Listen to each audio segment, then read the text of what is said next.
ನಾನು ಅಲ್ಲಗೆಳಿತಾ ಇಲ್ಲ. ನಾನು ಕೂಡ ಇಲ್ಲಿ ಶಾಸಕನಾಗಿ ಒಬ್ಬ ಜನಪ್ರತಿನಿಧಿಯಾಗಿ ನನಗೂ ಅನಿಸುತ್ತೆ ಬೇರೆ ಬೇರೆ ಏಜೆನ್ಸಿಗಳು ಒಂದು ಹೊಸ ರೋಡು ಟಾರ್ ಆಗಕ್ಕೆ ಕಾಯ್ತಾ ಇರ್ತಾರೆ ಅಂತ ನನಗೂ ಅನಿಸುತ್ತೆ. ಆ ಕಪ್ಪಿಗೆ ಕಾಣಿದ್ರೆ ಅವ್ರಿಗೇನೋ ಕಣ್ಣು ಕುಕ್ಕುತ್ತಾ ಅಂತ ನನಗೂ ಅನಿಸುತ್ತೆ. ಯಾಕಂದರೆ ಟಾರ್ ಹಾಕಿ ಸ್ವಲ್ಪ ದಿನಕ್ಕೆ ಆವಾಗ ಬರ್ತಾರೆ. 6 ತಿಂಗಳು ಜಲ್ಲಿ ಹಾಕಿ ಬಿಟ್ಟಿರ್ತೀವಿ. ಆವಾಗ KPTCLನವರು ಬರೋದಿಲ್ಲ, ಬೆಸ್ಕಾಮು ಬರೋದಿಲ್ಲ, ಇವ್ರು ಯಾರೋ OFCನವರು ಬರೋದಿಲ್ಲ, BWSSBನವರು ಬರೋದಿಲ್ಲ, ಗೇಲವರು ಬರೋದಿಲ್ಲ. ಟಾರ್ ಹಾಕಿ ಮುಗಿದ ಕೂಡಲೇ ಒಂದು ಲೈನ್ ಹಾಕಿದ ಕೂಡಲೇ ಎಲ್ಲರೂ ಬರ್ತಾರೆ ಅಗಿಬೇಕು ಅಂತ. ಇದು ಇವತ್ತಲ್ಲ.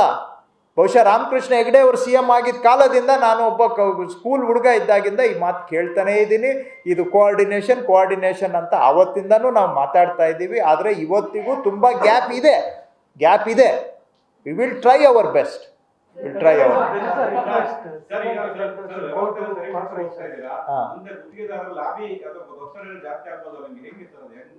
ಇರುತ್ತೆ. ಎಲ್ಲೇ ನಾವು ಏನೇ ಸುಧಾರಣೆ ಮಾಡ್ಲಿಕ್ಕೆ ಹೋದ್ರೆ ಸುಧಾರಣೆಯನ್ನ ಸ್ವಾಗತ ಮಾಡೋರು ಇರ್ತಾರೆ, ಸುಧಾರಣೆಯನ್ನ ವಿರೋಧ ಮಾಡೋರು ಇರ್ತಾರೆ.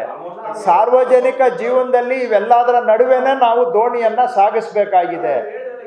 ಬದುಕಿನ ಬಂಡಿ ಇದು, ಅದರಲ್ಲಿ ನಾವು ಎಳಿಬೇಕು.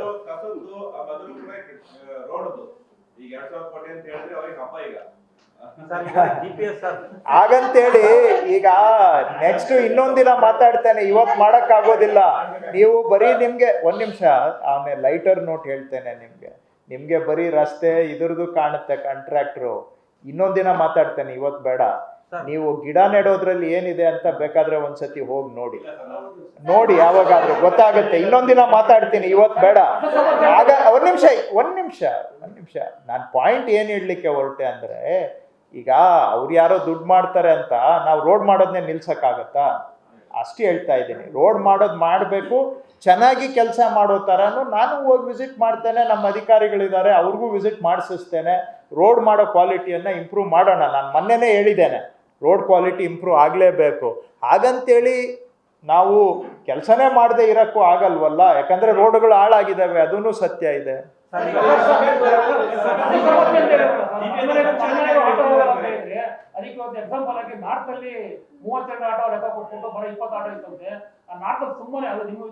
ಇದೆ ಹೌದು, ನಿಜ. ನಾನು ಇದನ್ನೇ ಹೇಳಿದ್ದೇನೆ, ಒಪ್ಕೊಂಡಿದ್ದೇನೆ. ಇದು ನೋಡಿ, ಡೈಲಿ ಆಬ್ಸೆಂಟು, ಗಾಡಿಗಳು ಆಬ್ಸೆಂಟು, ಸಿಬ್ಬಂದಿನೂ ಆಬ್ಸೆಂಟ್. ಇದಕ್ಕೆ ಯಾವುದು ಸರಿಯಾಗಿ ಲೆಕ್ಕ ಇಡೋ ವ್ಯವಸ್ಥೆ ಇಲ್ಲ. ನಾನು ಹೇಳಿದ್ದೇನೆ ಕಮಿಷನರ್ಸ್, ಒಂದು ನಿಮಿಷ ಲೆಟ್ ಮಿ ಕಂಪ್ಲೀಟ್. ಒಂದು ಮಾತು ಹೇಳೋಕ್ಕಾದ್ರೂ ಬಿಡಿ. ನಿಮ್ಮ ಜೊತೆ ಇಷ್ಟು ಜನ ಜೊತೆ ನಾನೊಬ್ಬ ಕಾಂಪೀಟ್ ಮಾಡೋಕ್ಕಾಗತ್ತಾ? ಇದಕ್ಕೆ ಕಮಿಷನರ್ಗಳಿಂದ ಹಿಡಿದು ಎಕ್ಸಿಕ್ಯೂಟಿವ್ ಇಂಜಿನಿಯರ್ಸ್, ಅವ್ರಿಗೆ DGM ಅಂತ ಏನೋ ಕರೀತಾರೆ, ಆಮೇಲೆ ADG ಅಂದರೆ ಅಡಿಷನಲ್ ಜನರಲ್ ಮ್ಯಾನೇಜರ್ ಅಂತ ಇದ್ದಾರೆ. ಎಲ್ಲರೂ ಕೂಡ ಫೀಲ್ಡ್ ಮೇಲೆ ಇರಬೇಕು ಅಂತ ಅವ್ರಿಗೆ ಹೇಳಿದ್ದಾರೆ.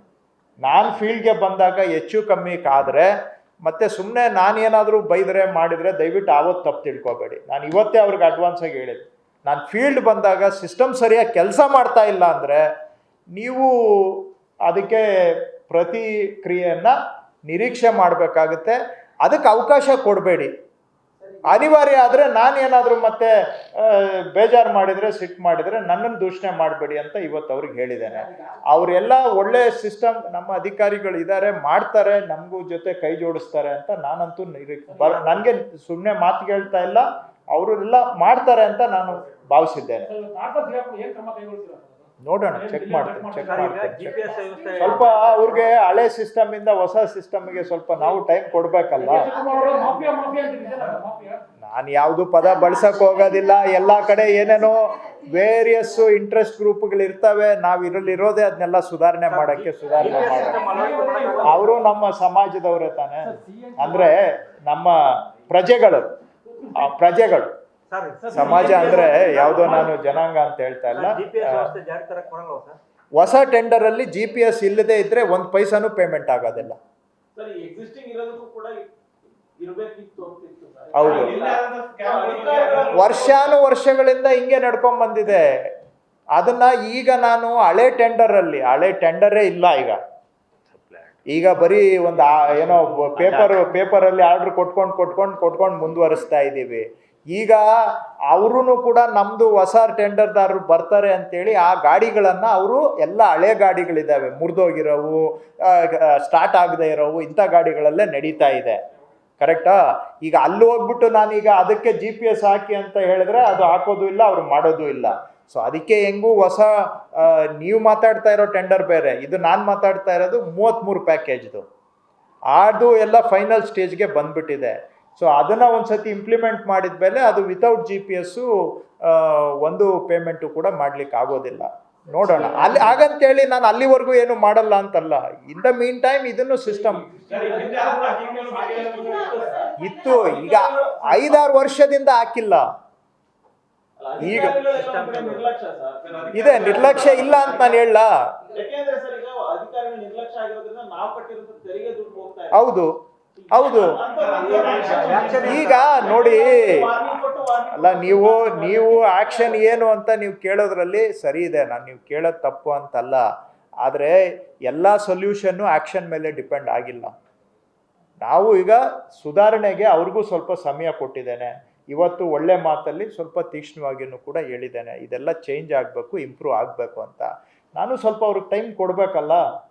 ಕೊಟ್ಟು ಅವ್ರು ಏನಾದರೂ ನಾನು ಫೀಲ್ಡ್ಗೆ ಹೋಗ್ತೀನಿ, ನೋಡ್ತೀನಿ, ನೀವು ಹೇಳಿದ ಪಾಯಿಂಟ್ಗಳನ್ನ ಗಮನದಲ್ಲಿ ಇಟ್ಕೊಂಡು ನಾನು ಅಲ್ಲಿ ಹೋಗಿ ಅಬ್ಸರ್ವ್ ಮಾಡ್ತೀನಿ. ಅಲ್ಲಿ ನ್ಯೂನತೆ ಕಂಡು ಬಂದರೆ ಆಕ್ಷನ್ ಫೇಸ್ ಮಾಡಬೇಕಾಗತ್ತೆ.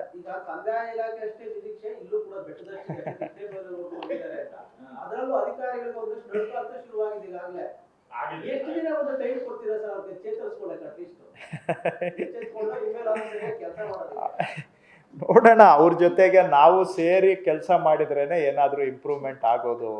ನಾವು ಹೆಂಗೆ ಫೀಲ್ಡ್ಗೆ ಹೋಗ್ತೀವಿ, ಎಷ್ಟು ಮಟ್ಟಿಗೆ ಅವ್ರ ಜೊತೆಗೆ ಇಳಿದು ಕೆಲಸ ಮಾಡ್ತೀವಿ, ಅದ್ರ ಮೇಲೆ ಅವ್ರ ರೆಸ್ಪಾನ್ಸು ಡಿಪೆಂಡ್ ಆಗುತ್ತೆ.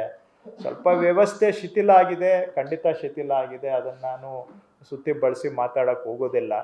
ಬಟ್ ಅವರು ಸುಧಾರಣೆ ಆಗ್ತಾರೆ ಅಂತ ನಾನು ಅಂದ್ಕೊಂಡಿದ್ದೇನೆ, ನನಗೂ ನಂಬಿಕೆ ಇದೆ. ಯಾಕಂದರೆ ಬೇರೆ ಕಡೆನೂ ನಾನು ಕೆಲಸ ಮಾಡಿದಾಗ ಅಲ್ಲೂ ಕೂಡ ಸ್ವಲ್ಪ ಅಷ್ಟೋ ಇಷ್ಟೋ ಶಿಥಿಲಾವಸ್ಥೆಯಲ್ಲಿ ಇದ್ದಂಥ ವ್ಯವಸ್ಥೆಗಳನ್ನು ಕೂಡ ಅಲ್ಲಿ ಸುಧಾರಣೆ ಮಾಡಿದ್ದೀವಿ.